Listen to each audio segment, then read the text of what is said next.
Hey everybody, this is Ron and Debbie. We're back for another edition of Ask Ron. Ron, our first question is from San Go, and he is from New Jersey. Hey, thanks for telling us where you're from, Sam. He says, "Hi Ron, thanks for the YouTube videos. I always learn so much. My question is, how can I subordinate a land for building a house without a down payment? I have some equity in my personal home. Thanks in advance." Well, I'm not clear on your question, to be honest with you. If you're wanting to build a house on a piece of land you've got, that will serve for the down payment for the bank if it's free and clear. So if you have a piece of land yourself, and I don't know really, you're going to have to clear up your question, Sam. I don't know how to answer it, but yeah, you can subordinate land to the construction loan, and it happens all of the time when the landowner is willing to do so. Many times the land developer will ask them to do it to keep the owner or the developer from coming out of pocket.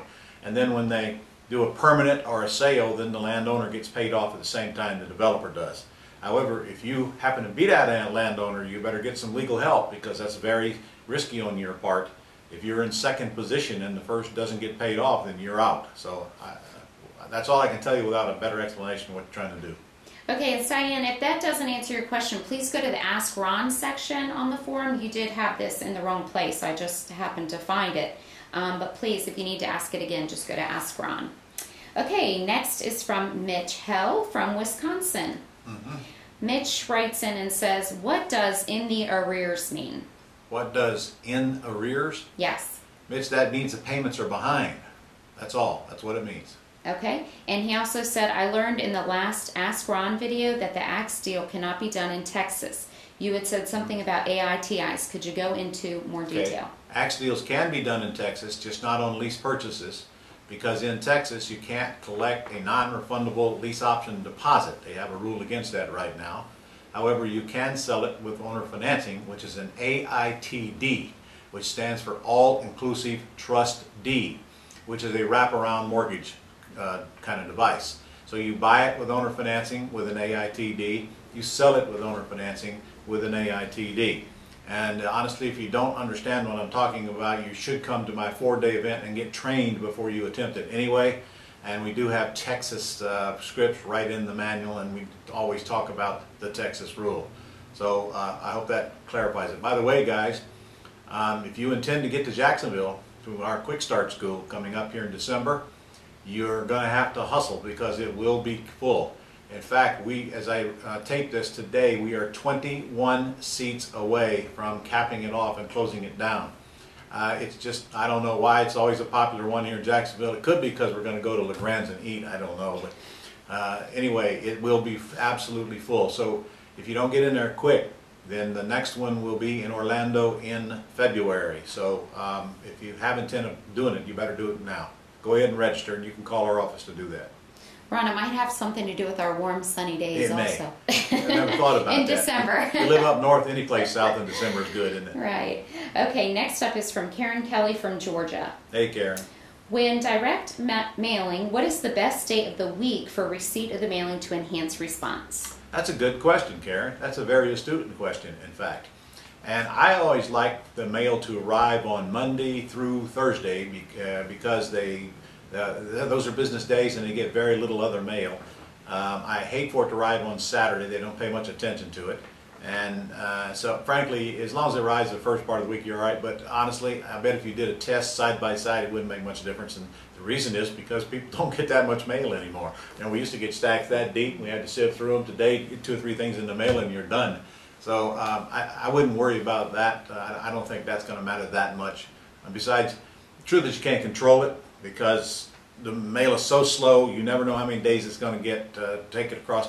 I've literally mailed letters here in Jacksonville that took 2 days to get across town, and then sometimes they get there the next day. So that's a hard one to peg anymore. Okay, next is from Mike Minahan, and he is from Missouri. Hey, Mike. Ron, there are some areas of the U.S. where market rents can be significantly lower than the mortgage payment. Is there any provision within ACTS to have the owner-seller make up the difference? What specifically would you say to an owner or seller to get them to agree to ACTS where they have to make up the difference? I wouldn't. You're gonna have to find buyers who are willing to make the payment. No way you want to get involved in having a seller make up the difference on a payment. That's just too complicated and comes just fraught with problems. However, listen to me. If a buyer is willing to go to the bank and make that payment on that house, then so is a lease option tenant buyer. Because the lease option tenant buyer lives in the house for 10 years, and you'll find that they're willing to pay a lot more than rent. So get out there in the marketplace and let the world know that they can move into this gorgeous house with a few $1,000s out of pocket, and you just see there's plenty of buyers out there, and sometimes it'll shock you what they're willing to pay per month. And frankly, let me see, we just did one with a really high, it was $1,000 more than you could rent the house for, and we found a tenant buyer for it, and that tenant buyer had $20,000 to put down on the lease purchase, which we had to give the seller part of it, but just the same, the payment did not stop that tenant buyer from moving in that house. And we have a provision in our system where if the tenant buyer wants to go refinance it anytime during that 10-year period and it's still overfinanced, then we ask the seller to sign a statement going into the deal that they will cooperate on a short sale, thus allowing the tenant buyer to go get a loan and reduce the debt down to current market value and reduce the payment when they get qualified. So don't try to get the seller to make payments. I do not and never did agree with that. Okay. Next is from James Stoker from Virginia. I am impressed that everybody's telling us where they're from this week. Well, I have to confess, Ron, I might have looked a couple of them up, but I'm not going to tell you which ones. Oh, okay. Okay, Jane from Virginia. She said, thank you for answering my last video. I am using, or answering her question in the last video. I am using your Control Without Ownership home study. Ron, do I use yellow letter mail or go to the realtor to propose owner finance or option of nice listing book properties with DOM over 1 year that are regular sales? Either way, I will not cut the realtor out. Okay, wow. That is a very loaded question. First of all, why are you even going to realtors on axe deals? This one I do not get. We don't do axe deals through realtors. We do them through FSBOs.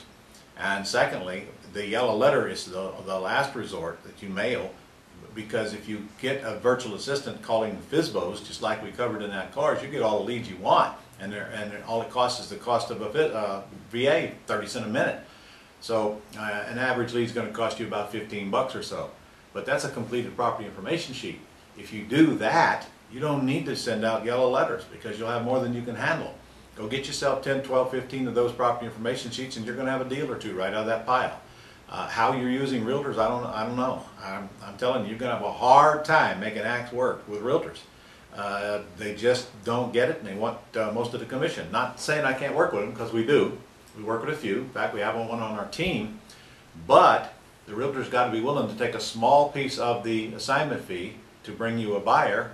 And when they bring you a seller, they don't get a thing until that you cash out on the back end and get that assignment fee. So if you can find realtors that are willing to do that, yeah, they can bring you a lot of leads. But that isn't what I picked up from your submission. So if you want to clarify that and resubmit it, I'll try to do a better job answering it. Okay, last question is from Kevin McGregor from Pennsylvania. Hey, Kevin. I am working a short... Coming up your way. See, I'll be up there in Pittsburgh on Saturday at Josh Caldwell's group in the Pittsburgh area, in case you didn't know that. Mm-hmm. Okay, I'm working a short sale with a discharge bankruptcy. The bank wants a listing agreement with the MLS listing. My question to you is, at what price do I list the property for in the listing agreement with the MLS? The offered amount in the short sale, the ARV, the present value in as-is condition, or comparable sale amounts? Well, you can't list it at a short sale amount because I didn't hear in your question where the bank has agreed upon one yet. You should have your realtor just list it and make it very clear that this is a short sale candidate. Now, if your realtor wants to go do the work and submit a request to the bank for a short sale number before she lists it, then you can do that as well. I see that happen all the time, actually.